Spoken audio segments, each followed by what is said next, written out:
setelah kalian berdua terjun di dunia kepenulisan dan kalian sendiri sebagai disabilitas netra, kira-kira hambatannya tuh apa aja sih Kak?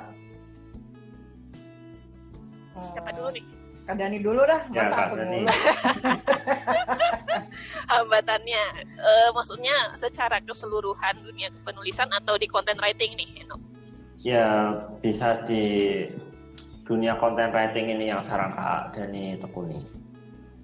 Oh ya, tantangannya lebih ke adaptasi dengan toolsnya gitu ya, karena kan kita mainnya di digital nih, jadi pasti akan banyak aplikasi yang perlu kita gunakan gitu. Jadi kalau teman-teman tunanetra pengen bekerja di content writing gitu ya, di dunia kepenulisan digital, tentunya selain skill menulis, kita juga perlu punya skill untuk buat explore sama berbagai macam aplikasi gitu ya. Jadi kayak nggak cuma di email ya, Google Drive, Google Sheet, Google Docs, terus kalau di ThinkWeb itu manajemen project manajemennya pakai namanya Basecamp gitu ya, 3basecamp.com gitu tulisannya.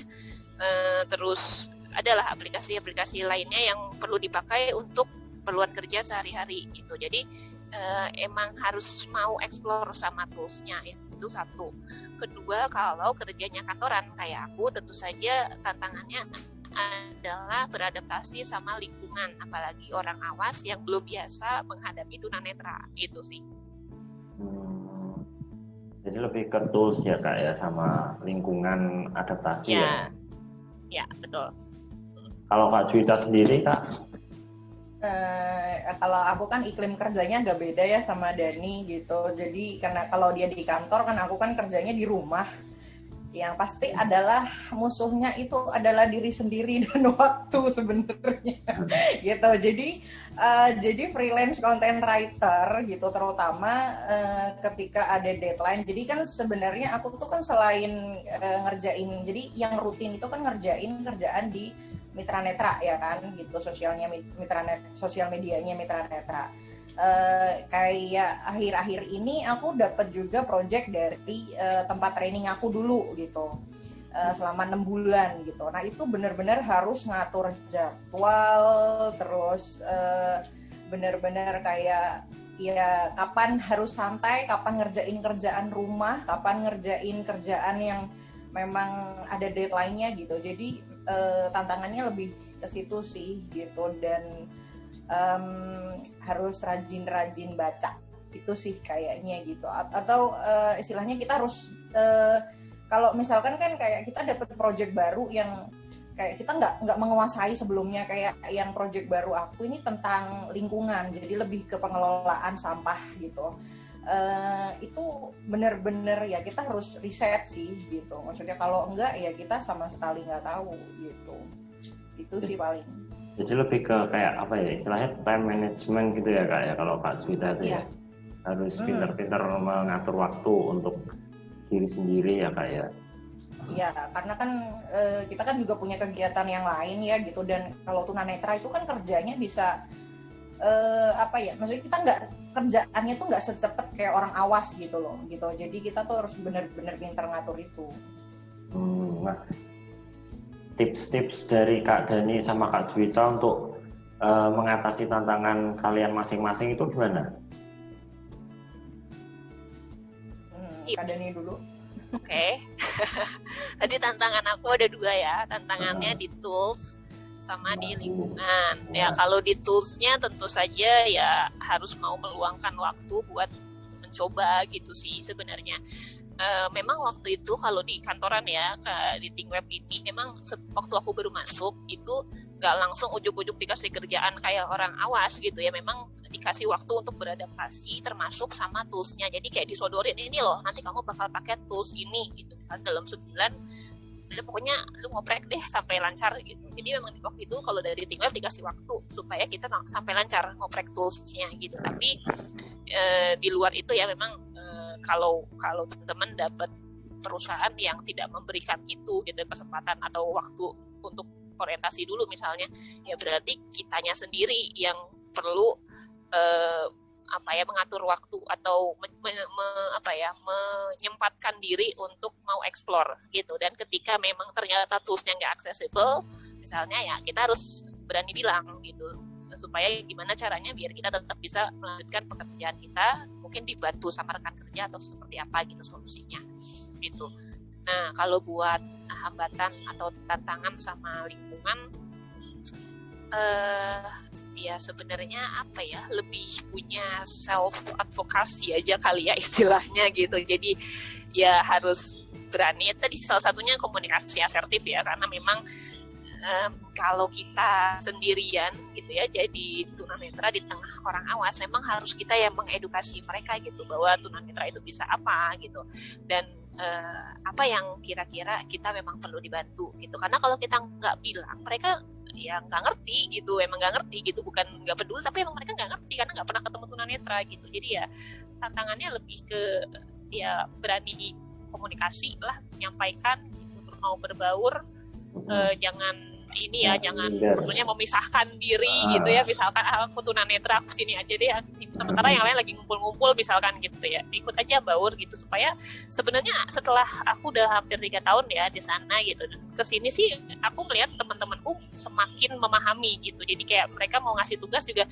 dan lu kalau kayak gini bisa nggak? Oh bisa kok Mbak gitu. Oh ya udah tolong ini ya gitu, ini ya dulu gitu kan. Kalau dulu kan kayak mereka cuman ini siapa nih, kok dia yang ngerjain, kan harusnya divisinya engagement siapa, Dani gitu. Dani nggak kayak mungkin ya si Dani bisa nggak sih gitu, tapi nggak ditanya gitu akunya gitu. Nah kalau sekarang mereka nanya, mau maksudnya karena melihat aku pas aku ditanya terus aku fine aja, oh bisa kok Mbak gitu, atau aku nggak bisa ya aku bilang nggak ada sih itu toolsnya, oh ya udah gue minta tolong main aja gitu. Makin kesini sih semakin mengerti kok mereka gitu. Jadi lebih mereka lama-lama makin terbuka ya Kak sama tunet ya Kak ya. Iya, karena udah biasa kan, jadi ya lama-lama makin ya udah biasa lihat tunanetra bisa kerja bareng ya udah gitu. Terus yang bikin Kak Juwita enjoy sama kerjaan ini apa Kak di dunia kepenulisan? Kalau bikin enjoy sebenarnya aku lebih suka karena memang bisa dikerjain dari rumah sih sebenarnya. Terus ya memang kesininya sih sebenarnya mungkin awalnya aku menulis itu bukan pilihan pekerjaan yang tadinya, maksudnya aku kepikiran tapi bukan jadi yang utama juga gitu, tapi menurut aku itu pekerjaan yang bisa dilakukan di mana aja gitu, kapan aja gitu kan. Dan emang aku agak sedikit berbeda dengan Kak Dani yang dia lebih suka tantangan menaklukkan orang-orang. Awas gak gitu. Juga sih gak juga kok gitu. Kalau aku memang cenderung anaknya lebih introvert gitu kan, jadi aku lebih suka di rumah sendirian gitu, terus lebih fokus ngerjain pekerjaan gitu. Dan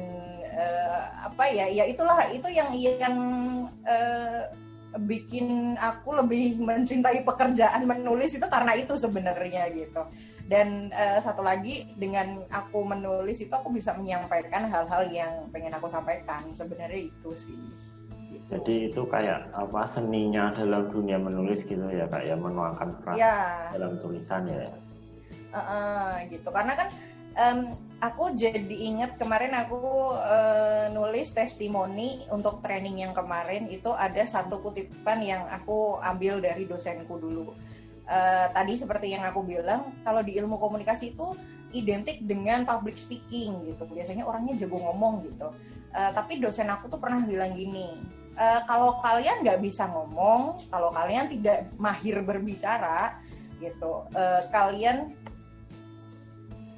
dia akan kalau kalian nggak bisa mahir berbicara, ya kalian harus jago menulis gitu. Tapi kalau kalian nggak bisa nulis dan nggak bisa ngomong, ya udah kalian nggak akan jadi bagian dari dunia ini gitu. Kira-kira begitulah gitu. Jadi itu yang akhirnya aku memilih menulis itu jadi salah satu skill yang harus aku punya gitu. Kira-kira begitu.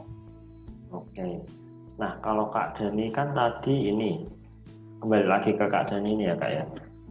Kak Dani kan kerjanya kantoran, lebih membaur ke banyak orang. Oke.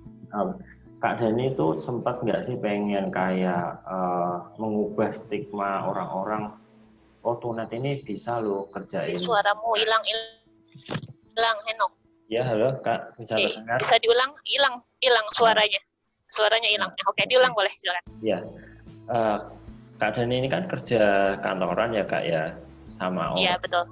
Awas. Nah, Kak Dani sempat nggak sih ingin kayak mengubah stigma orang-orang, khususnya lingkungan kerjanya Kak Dani, kalau tunet itu ternyata bisa kerja, mereka tuh bukan cuma bisa kayak mungkin di rumah terus bergantung sama orang lain. Ada kepikiran gitu juga nggak sih Kak? Sejujurnya sih kepikiran ya, cuman aku menyadari bahwa kan itu tujuan utamaku gitu ya untuk ke ThinkWeb gitu. Memang aku pengen belajar hal baru gitu, aku suka sama pekerjaannya, aku suka nulis gitu, dan aku berpikir bahwa kalau aku punya sesuatu ilmu yang baru, nanti mungkin bisa aku bagikan lagi sama teman-teman tunanetra yang lain seperti yang aku lakukan di content writing training kemarin gitu ya. Gitu. Nah, bahwa kemudian di tengah perjalanan itu ya, dengan melihat cara aku bekerja gitu, nah, mereka akan teredukasi dengan sendirinya gitu. Jadi itu menurut aku maksudnya itu kan lingkungan ya gitu, pikiran orang, mindset orang lain terhadap kita itu bukan sesuatu yang bisa kita kendalikan gitu, cuman mungkin bisa kita usahakan gitu. Jadi ya terlepas apakah mereka benar-benar akan berubah atau tidak, atau kapan berubahnya gitu, aku tidak menargetkan itu karena bukan tujuan utama aku sih. Di situ aku lebih pengen belajar supaya ilmunya bisa aku bagikan lagi sama teman-teman tunanetra yang lain gitu. Aku lebih fokusnya ke situ. Jadi kalaupun mereka sebagian mungkin belum paham misalnya gitu, ya udah nggak apa-apa, sambil jalan aja gitu. Oke.